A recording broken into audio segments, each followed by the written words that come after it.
After the embarrassing 6-game losing streak, the Yankees ended the first half, winning 5 of 7, giving Yankees fans hope that maybe there is light at the end of the tunnel. Toronto's lead down to 2 games in the division, with a series coming up against Toronto that is 3 games, a chance for the Yankees to recapture what was theirs for 90% of the season. But now coming into the second half, you see where the Yankees definitely need a trade, as right before the start, Cam Schlittler has bicep problems. He can't go. They start Ian Hamilton, and you already know how it went. The Yankees need a trade, and they need a trade bad. What's going on, guys? King of Under 61st Gen. I'm back with another video, and this is not how I thought I'd make my trade deadline prediction video, but it seems like the perfect time and the perfect way to do it, since the Yankees, not to take from Aaron Boone and Anthony Volpe, the Yankees have a chance to do something really great this season. It is really right in front of them. There needs to be reinforcements, and there needs to be a lot of them. Now, as a disclaimer for this video, your favorite prospect is most likely up for grab. Nobody's spot is safe. If you want this team to be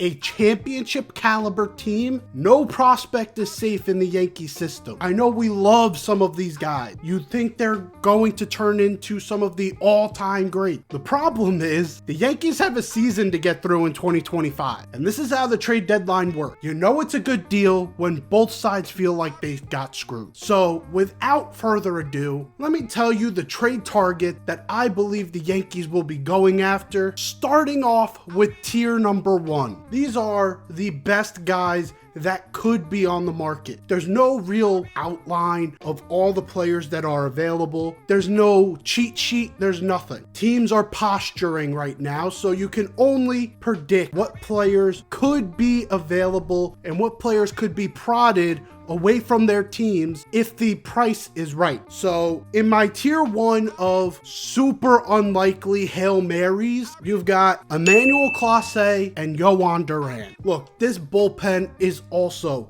in dire need of help. Even though I was talking about the starting rotation before, there's a reason why the Yankees sucked in this game. The openers they had were dog shit. If you got one of the two in Emmanuel Clase or Yohan Duran, that turns this team, having a very thin bullpen, to having a pretty deep one. If you really think about it, it could only take one of those great guys. And that's not asking for too little. Like, that's a lot to ask for. If you look at the case for both are in an AL Central that is virtually unwinnable for either team. Both teams don't look anywhere near as good as they did last year. The Twins have picked it up a little bit, but at the same time, they've had injuries. They've also had very big inconsistencies. But Yohan Duran is one of the most talented relievers in baseball, and I think the asking price would be way too high for someone like him, especially with years of control. I think this is a long shot, but if the Yankees were to accomplish it, it would be a game changer. And the reason why I'm not going to put out a trade proposal is because I don't see where the Yankees match value-wise, especially for a bullpen arm here. With Emmanuel Clase, it's a little different because he does only have 2 years left on his deal, and the Guardians look like shit. No, they're never going to trade Jose Ramirez. He wants to be a Guardian for the rest of his life. Good for him. He's off the table. But you know what would really help our bullpen is having a guy like Emmanuel Clase. You know what would help Emmanuel Clase? Having the one team that clobbers him actually pick him up to where now he doesn't have to face the Yankees. And the reason why I think this is a little bit more attainable is because the Guardians last year kind of had a fever dream run. They had all cogs working at once. Brian Rocchio was a star for them in the postseason. Big Christmas was hitting walk-off dingers. David Fry was one of the biggest pieces on that team. They had so many things go right that now you look back on it and you say, is that attainable again? And there's a chance that it's not. Now, what would the Guardians want back for a dude like Clase, they'd want possibly the world. Less than Duran, because Clase doesn't have much time on that deal. So maybe we could get out of there without giving up a Lombard. But that deal would be very difficult to create, especially because on the track that Clase is going, he could be a top 10 closer of all time. But if the Yankees were able to attain a guy like Clase, that turns this bullpen from fringe bad to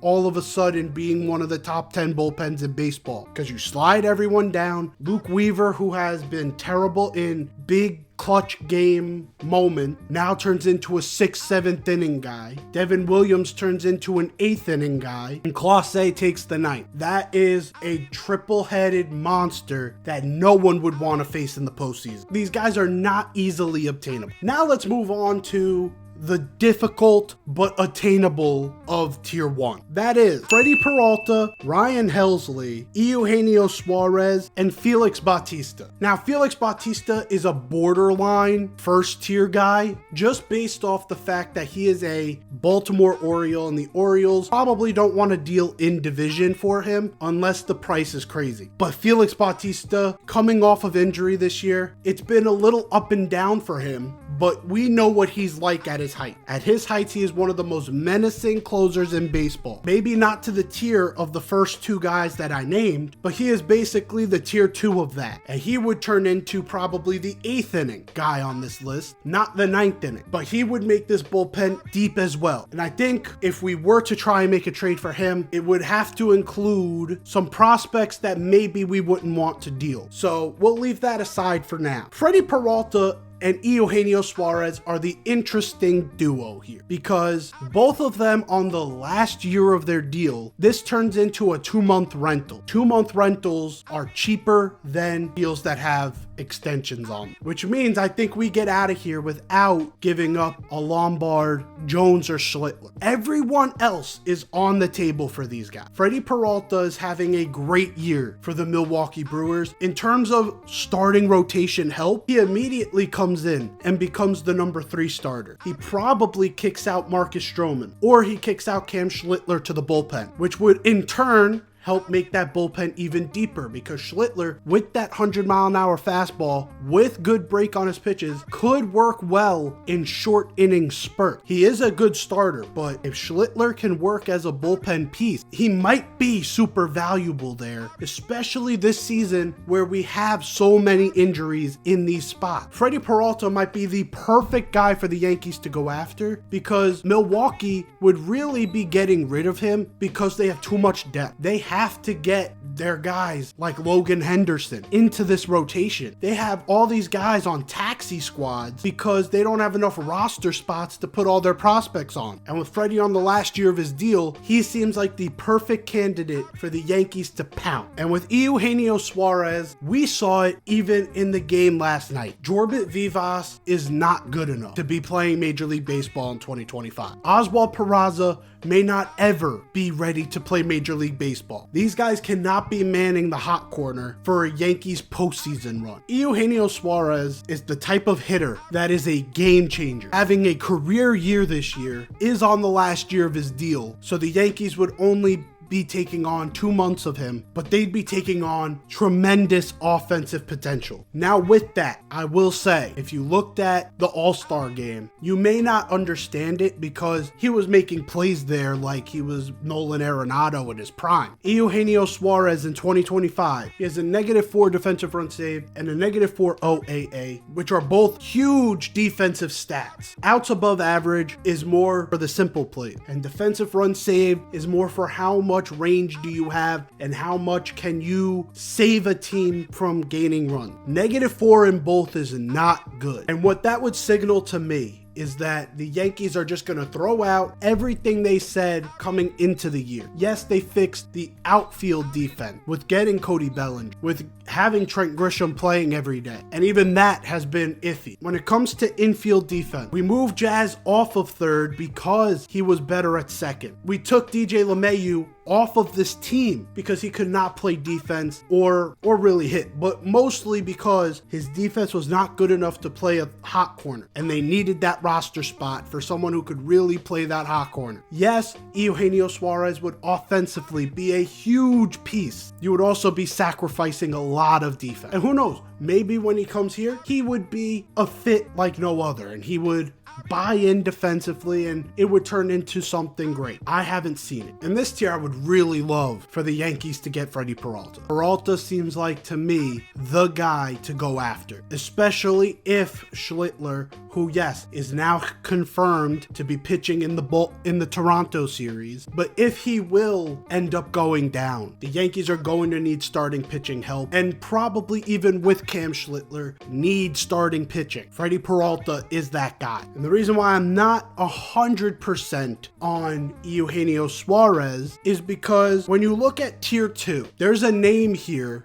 that Yankees fans are going to hate. They're going to look at it and they're going to scoff and they're going to say, that's disgusting, because offensively, Ke'Bryan Hayes is a no-show. One of the worst qualified hitters in all of baseball. But here's the thing. In terms of value, this is where you get to maintain your prospect. You're not going to have to give up a ton for a Ke'Bryan Hayes. Ke'Bryan Hayes is on a deal that Pittsburgh would love to get rid of. They're not a team that wants to be spending $7 million on a Ke'Bryan Hayes. You know who could shit out $7 million and not feel it? The New York Yankees. And yes, his offense has sucked, but at the same time, the Pittsburgh Pirates have put so much pressure on a guy who's just not a key contributor to an offense, and that could weigh a player down to the point of doing this. If Ke'Bryan Hayes came to the Yankees, there would be a different type of pressure, but a type of pressure that can kind of take the other pressure off of him. Meaning, instead of being a focal point offensively and being a huge disappointment, what he would turn into is a table setter. He would turn into the guy at the bottom of the lineup who they're expecting to just improve. Just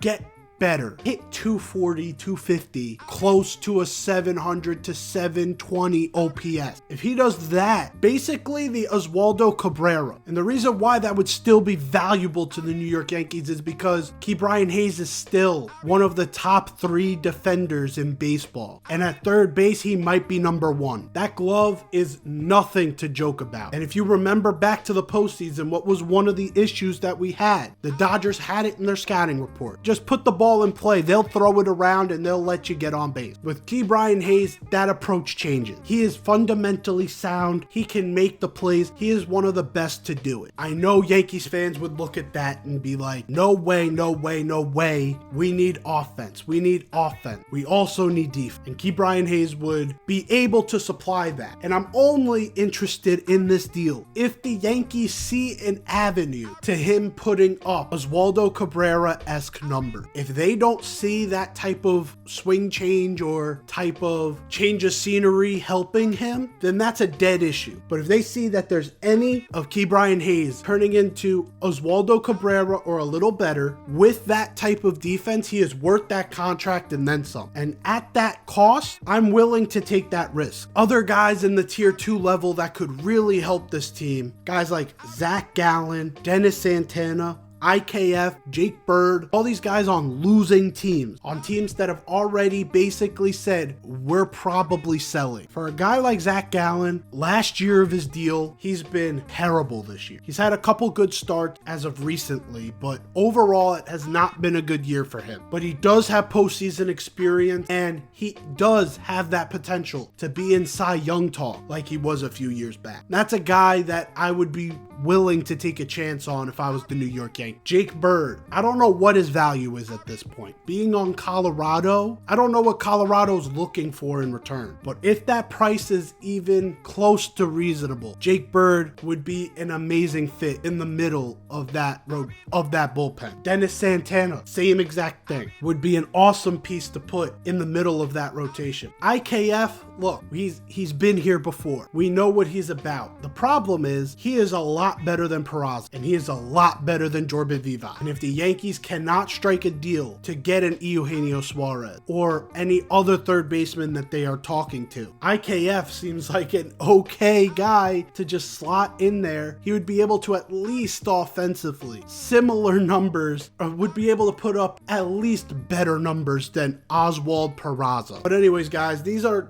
just the thoughts that are going through my head on who the Yankees should be targeting. To me, my top targets are Freddie Peralta, Dennis Santana, and one of the two third basemen, either Eugenio Suarez or Ke'Bryan Hayes. Let me know what you guys think down below and who you guys are looking for. Do you guys want someone more like a Yohan Duran, if we can ever pull that off, an Emmanuel Clase? Would you want a Merrill Kelly instead of Zach Gallen? Let me know what your thoughts are and what your predictions are for this trade deadline in the comments down below. Like the video if you enjoyed, subscribe if you're new, and I'm out of here. Take care and peace.